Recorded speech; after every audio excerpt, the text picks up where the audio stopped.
Hi guys. Today we are talking about 7 ways to make an employee quiet.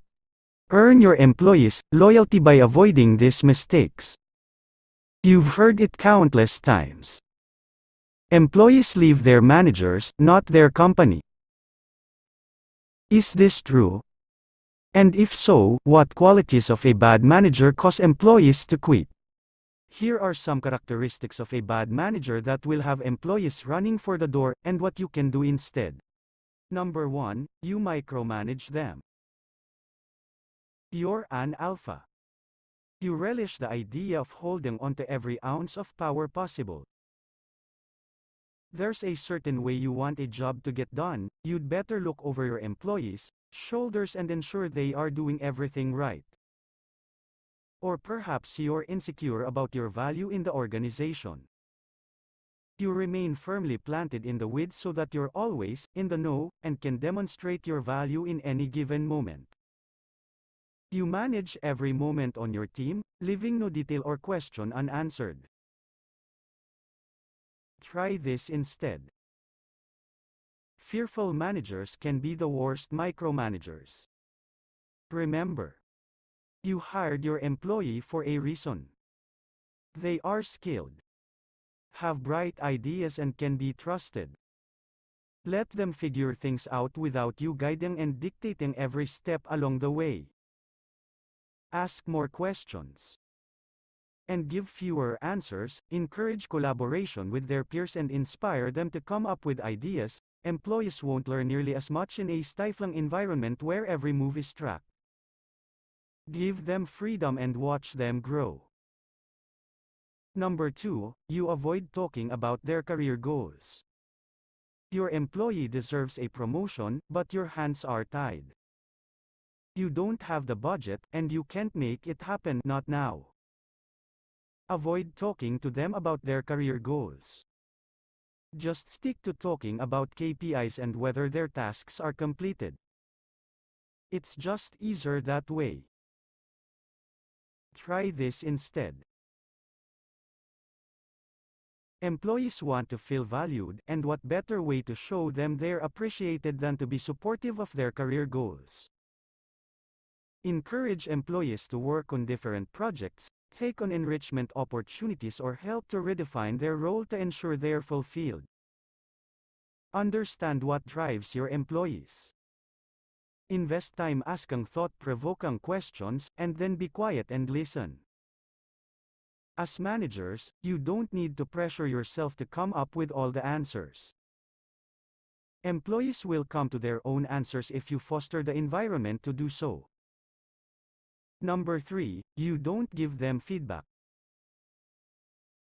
You've asked your employee to create something, but then you completely redo it, without telling them why.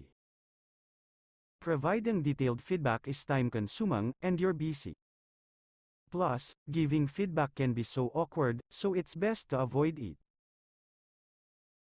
Try this instead. It can be quite frustrating when your manager rewrites or redesigns something you've created, and doesn't explain why. Without feedback, you don't know where you went wrong, so you don't know how to avoid it in the future. Don't pass up teaching opportunities. Slow down and discuss your comments, suggestions, and edits with your employee. Remember, you had to learn everything for the first time, too. Number 4, you steal their spotlight. Your team worked around the clock on a project, and it's a huge success. You love getting the glory, so you scoop up the spotlight without giving any credit to the people who made it happen. Try this instead. All of us want to be recognized for our achievements, so give credit where it's due. Thanking your employees for investing their talent and time into their work is an effective way to make them feel appreciated. Giving authentic praise to your employees in front of their peers can go a long way. Plus, when your employees shine in the spotlight, so do you as their leader. Number 5, you ignore workplace conflict. One of your employees is being passive-aggressive, but you look the other way. You hate conflict and prefer to stay out of it. You've heard that your employee is gossiping and hurting morale, but you are unsure of what to do, so you do nothing. Try this instead. The employee experience rests heavily on your shoulders. As a manager, it's part of the gig. You need to protect your people from bullying, discrimination and other threats to a safe and positive work environment. When a situation occurs, act swiftly and with empathy.